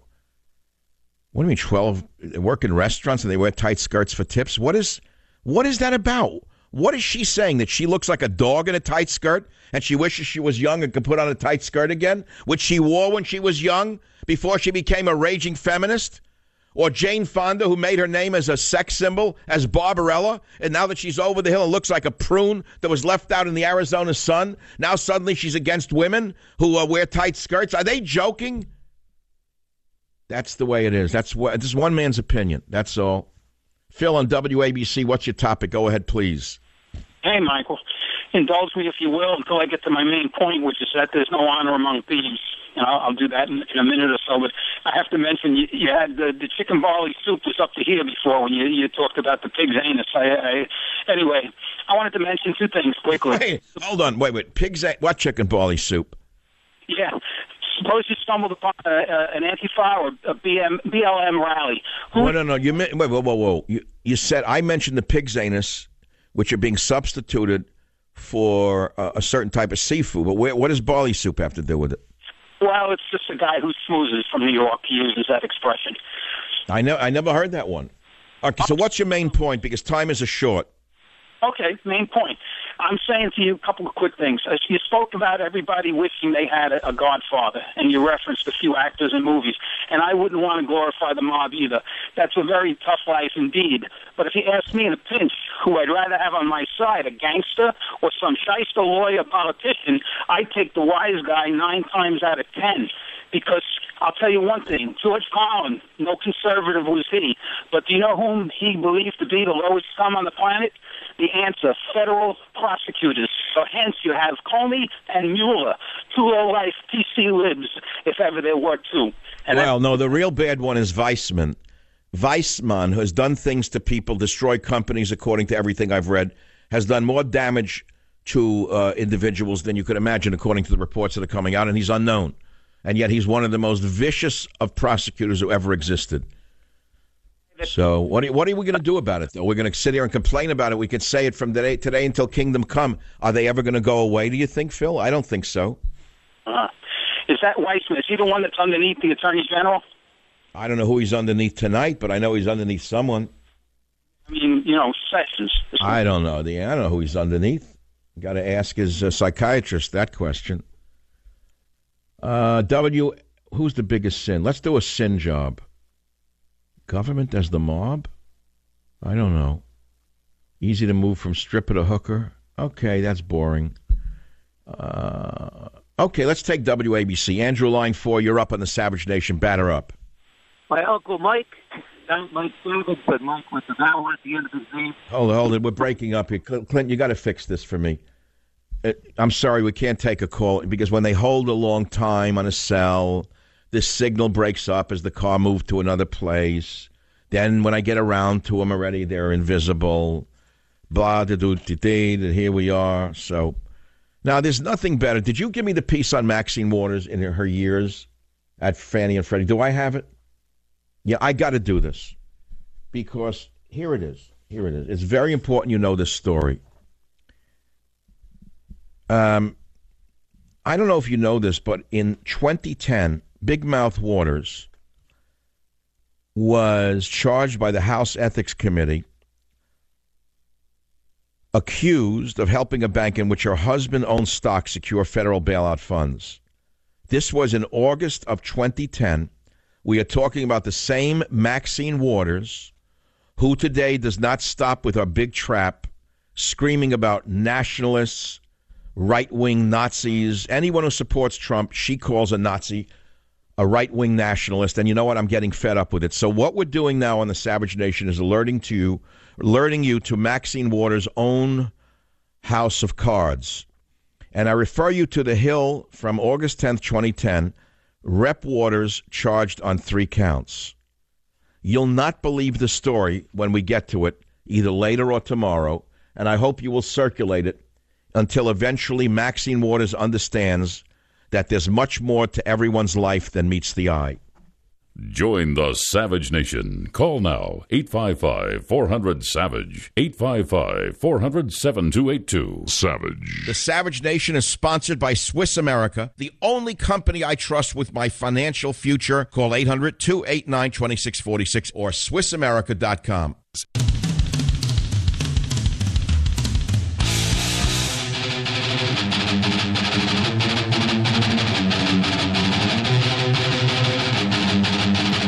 I think that I have been extremely responsible in laying out the case for why this president should be impeached. I know that the right wing, the white nationalists, all of those who are organized around this president do not like this. And people are not accustomed to a woman in particular, an African-American woman, taking this kind of leadership. How dare me challenge the president of the United States? But we've never witnessed a president who has been as irresponsible and as dangerous as this president. All right, so she's on her high horse. She's above the law. She's as clean as the driven snow. Not. Now, she was charged on 3 counts of charges on August 10th, 2010, but the charges did not stick because Obama was the president. The House Ethics Committee on August 10th, 2010, or thereabouts, charged Maxine Waters of helping a bank in which her husband owned stock secure federal bailout funds. The committee charged the 10-term California Big Mouth with 3 counts of violating House rules and the federal ethics code in connection with her effort to arrange a 2008 meeting between Treasury officials and representatives with One United Bank. Now, the panel said that Maxine Waters, who sits on the Financial Services Committee, broke a House rule requiring members to behave in a way that reflects credibility or creditably on the chamber. The committee said that by trying to assist One United Bank, she stood to benefit directly because her husband owned a sizable amount of stock that would have been worthless if the bank failed. Are you listening to this carefully? One United, on which her husband sat on the board, asked for $50 million in assistance from the government to cover expected losses from the collapse of the mortgage giants Fannie Mae and Freddie Mac. But Treasury lacked the authority to grant the request, the Ethics Committee said. And according to the 10-page statement of alleged violation, Maxine Waters did not instruct her Chief of Staff, Mikhail Moore, to stop assisting One United after she told Financial Services Committee Chairman Barney Frank, DMAS, she would halt her outreach. Now, let me pause right here. Remember when Barney Frank suddenly and unexpectedly resigned? No one knew why. You remember that, Jim? Now, you know these Democrats never resign unless there's a scandal in their background. We don't know if there was a connection between this scandal and the retirement, sudden at that, of Barney Frank. But it's worth looking into. Because now that Maxine Waters is claiming that all those who support Donald Trump are right-wing and white nationalists, I think it's time that we white nationalists and right-wingers, even if we're not white and not nationalists and not right-wingers, but we really wonder why she has such a vendetta against Donald Trump. And it seems to me those with the loudest acts or the shiniest acts have something to hide. Now, in early September of that year, Barney Frank had warned Maxine Waters against getting involved because of her husband's ties to the bank, telling her he would handle all contact on behalf of the bank, according to this report. That's even before he knew about her husband's One United stock. It is unclear when Frank learned about his holdings. Now, listen, it gets even better. Are you ready for this? And if you want to read about it, it's The Hill, Susan Crabtree, and Jordan Fabian, August 10th, 2010, Representative Maxine Waters charged on 3 counts. But Moore, who is Waters' grandson, contacted One United executives in late September, sending them publicly available draft legislation of a broad troubled asset relief program, that is TARP bill, that would have permitted Treasury to buy certain assets of banks. If you look into the details, you will find how much money flowed to One United. And we learn in this article that if One United failed, Maxine Waters' husband's investment would have been worthless, the subcommittee wrote. The fact that her grandson handled the One United matter for her raises even more ethics concerns, watchdogs argue. You see, House rules bar members from hiring for their congressional offices nearly anyone with a family relationship, though not grandchildren. So that's Representative Maxine Waters, who certainly has a right to criticize the president whenever she wishes to do so. But for her to impeach all those who voted for him and all those who continue to support his principles as, quote, white nationalists, to me, that's too much. And now it's time for the government to revitalize the Maxine Waters case, or shall we say, the Maxine Waters case of collusion between herself and the bailout of the banks. And that's the rest of that story. Now, I'm reading that in the time of the fall of the Tsar of Russia, that would be Tsar Nikolai, the Tsar had absolute power, but there were no laws in the country of Russia. No laws whatsoever. He was the law. And then when the communists took power, they had laws and no power. So you have to ask yourself, where are we today as a nation? Is it a nation where the president has all the power and there are no laws? Absolutely not. Or is it a nation where the so-called left-wing fanatics, call them communists if you want, Bolsheviks, socialists, Leninists, Maoists, it doesn't matter to me.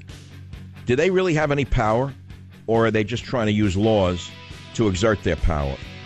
These are questions we will continue to examine as the show emerges tomorrow and tomorrow and tomorrow. This is the Savage Nation, home of God, Faith, and Reason, which I really want you to buy either on BarnesandNoble.com or Amazon.com so the word God hits the bestseller lists. Join the Savage Nation. Call now, 855-400-SAVAGE, 855-400-7282. Savage.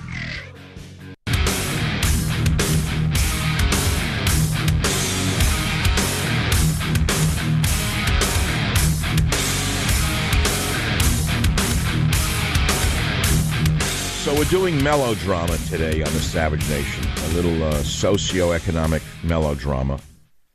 And whether or not you're shocked by the question or interested in it, it's still what I want to do, because otherwise I'll bore you to death by talking about the dossier. Dossier. Go get Clinton. Dossier. Go get him on the dossier. When I listen to radio that talks about the dossier, I get nauseous for a couple of reasons. Because, I mean, what is talk radio? What do we call petty Communist Party operatives? See, the communists are into that, which is always tattling on each other. They did this, they did this, they did this. It's like the Bolsheviks versus the socialists versus the communists versus the Mensheviks versus the Schmendriks. It's like living in the Soviet Union after the Tsar was knocked over, where all these splinter groups of left-wing parties emerged, fighting with each other for power. After the Tsar was gone, all of a sudden you say, oh, there was a Bolshevik revolution. What you don't know is numerous left-wing parties took over the country, and there was no order in Russia. And they started fighting, killing each other for power. This is exactly what's going on in the country today without the overt killing that's going on here. I was going to talk about that while the Tsar had power and no laws, the communists had laws and no power. Yeah, I just said that right. While the Tsar had power and no laws, he was a dictator, the communists had laws and no power because they had no power. I was going to talk about that today, but I don't want to talk about that today, even though I just talked about that today. Because if I start talking about dossier, Hillary did this, the FBI did that, dossier, go get him. Who are you talking to? Who are you talking to when you say dossier, go get him? Who are you talking to? Who are you appealing to? The average listener can't do anything about dossier this, dossier that. What do you want from the average guy who listens to radio? There are over 70 radio stations in almost every major city in America, plus the internet, plus streaming shows from around the world, and you want them to get involved with what writing a letter, sitting down with a quill and an ink, and write a letter to your congressman? It's not 1994. Sugar radio is over. The days of the sugar days are over for radio.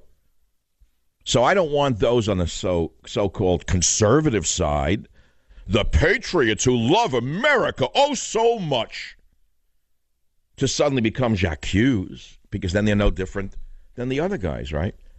And you can sit there accusing when you don't even know the facts. You read it in an article, you read it on the Drudge Report, linked to somewhere else, and whether it's true or not, you don't know one way or the other, but already you're accusing and recusing. And you want someone to step in and drop the guillotine on them, right? So you're no different than they are. That's what's getting me sick about the whole business that I'm in. The older I get and the closer I get to the reality of what I'm actually working in and who pretends to be the patriots and who is allegedly the enemies of our way of life, the more I recognize that it's all hogwash. Both sides say that they're patriots. Both sides are power mad. Both sides are lying. And the fact of the matter is, I'd rather talk about sugar babies than talk about that garbage, the dossier. Now, if you want me to get into the other subjects, I can do that. Like, why is America fascinated with gangsters?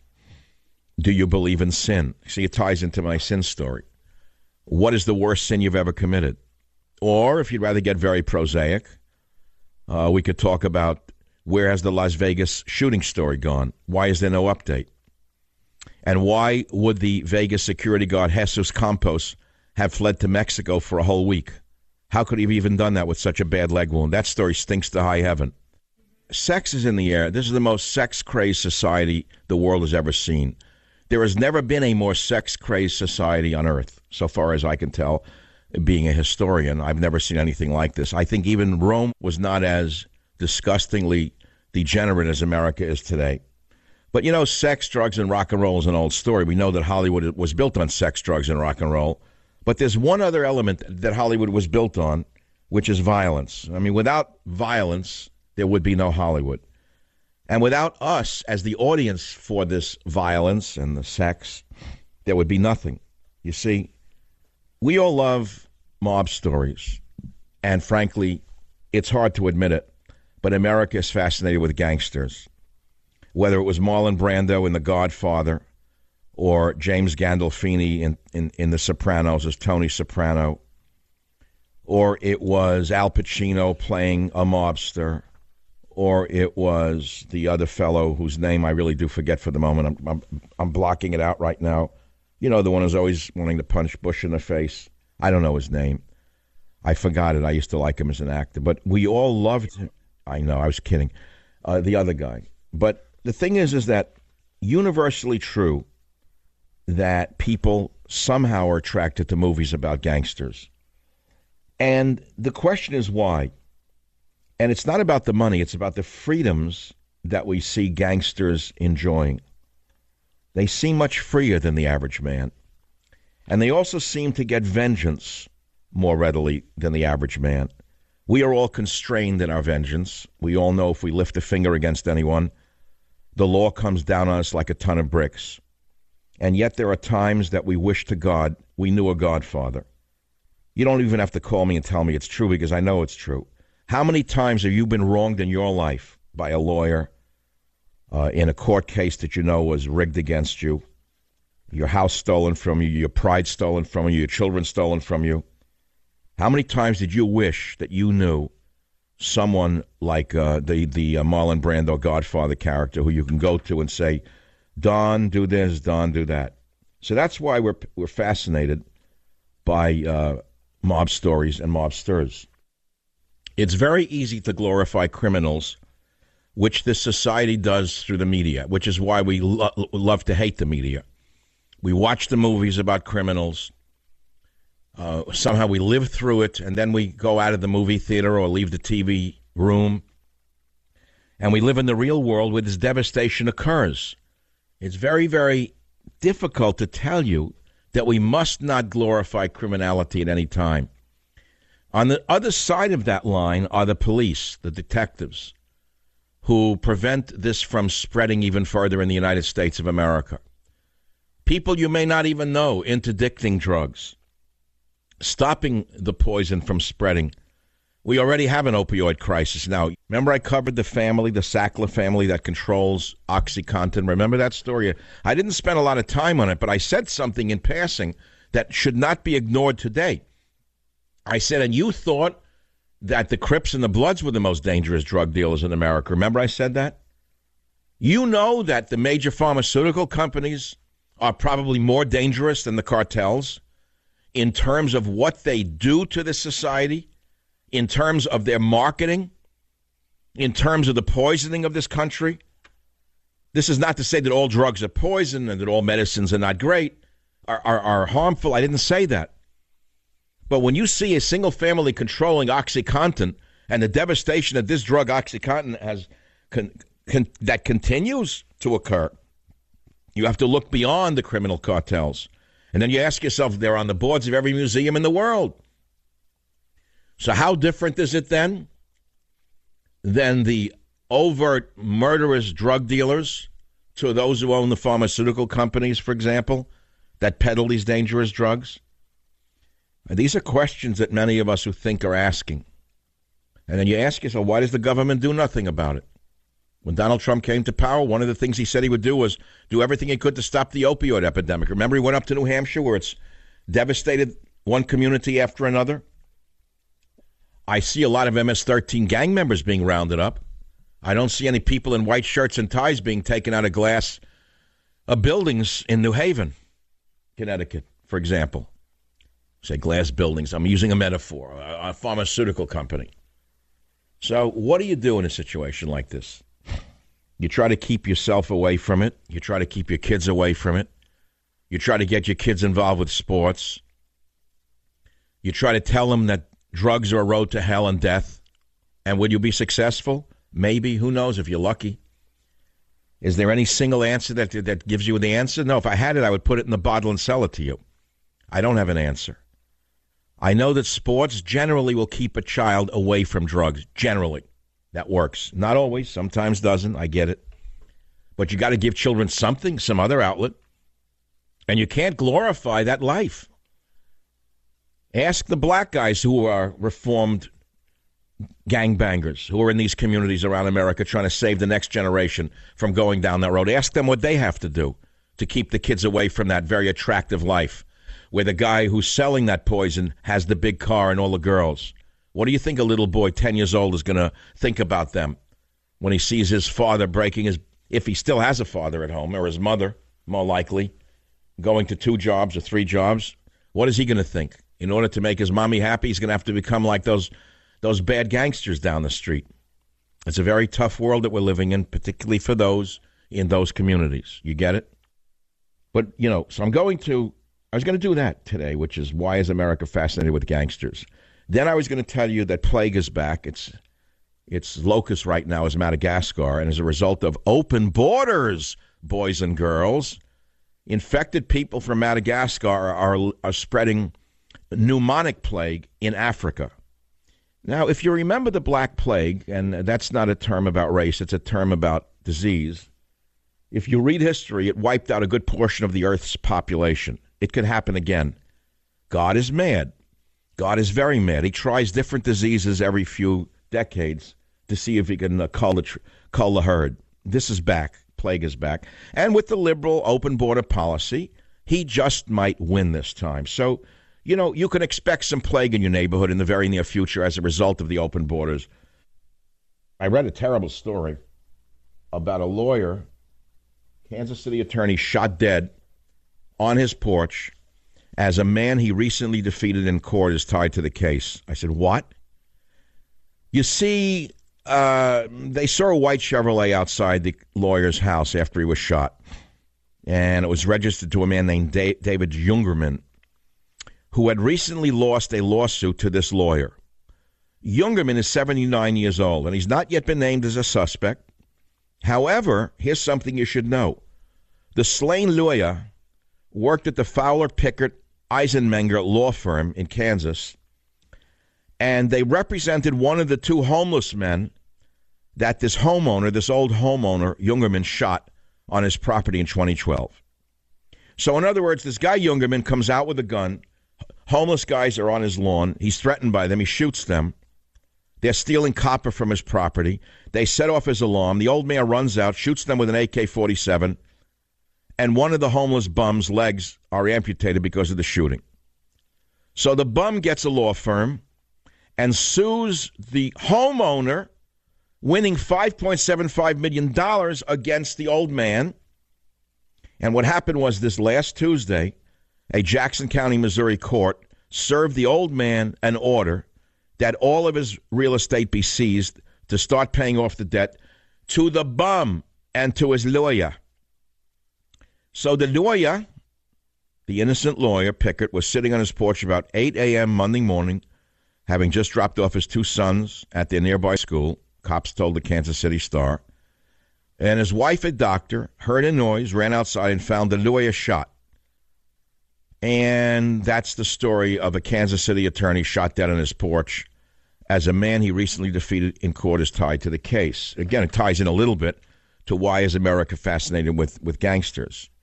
I don't believe the government is strong enough to prevent the revolution that is emerging. They have stolen the truth. They have stolen the universities. They've stolen the church. They've stolen the family. They've stolen our dignity. They've stolen our honor. What's next? What is next? The Tsar had power and no laws. The communists had laws and no power. Where are we today? This is the Savage Nation. Be here. Join the Savage Nation. Call now, 855-400-SAVAGE, 855-400-7282. Savage.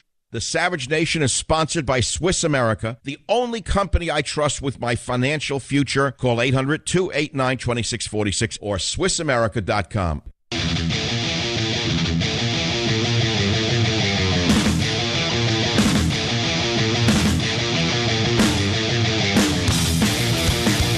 Okay, here's how I want to close the show. Donald Trump says the press makes me look more uncivil than I am, and I want you to listen very carefully to what he says, and you'll understand why the minute we finish with this sound by Jim. Fire away. Well, I think the press makes me more uncivil than I am.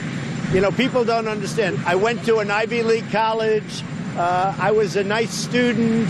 I did very well. I'm a very intelligent person. The fact is, I really believe the press creates a different image of Donald Trump than the real person. I think it's always okay when somebody says something about you that's false. I think it's always okay to counterpunch or to fight back.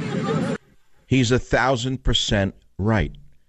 So the press has turned him into more evil than Kim Jong-un, more evil than Rasputin, more evil than Hitler, more evil than Stalin. It's relentless.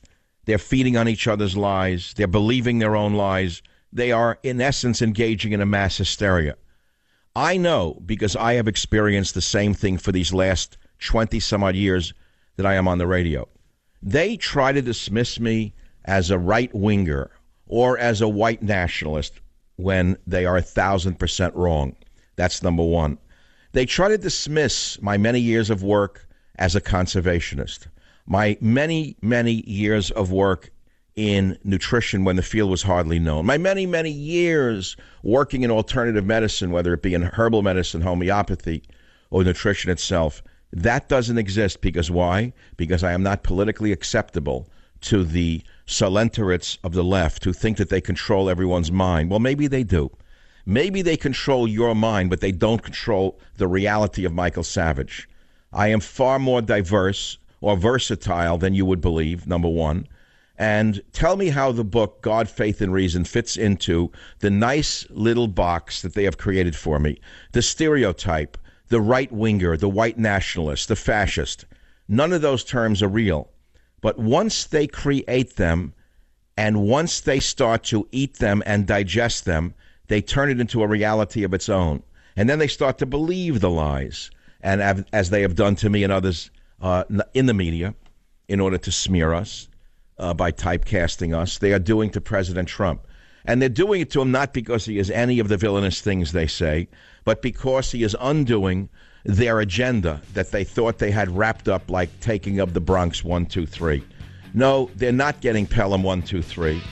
They almost had it all sewn up after almost a decade of lies, deceit, and stereotypes. Obama almost wrapped up the whole world in a neat bundle and put it in his back pocket.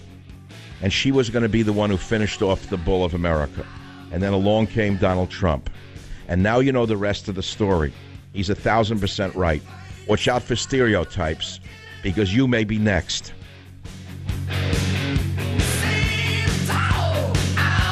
Savage.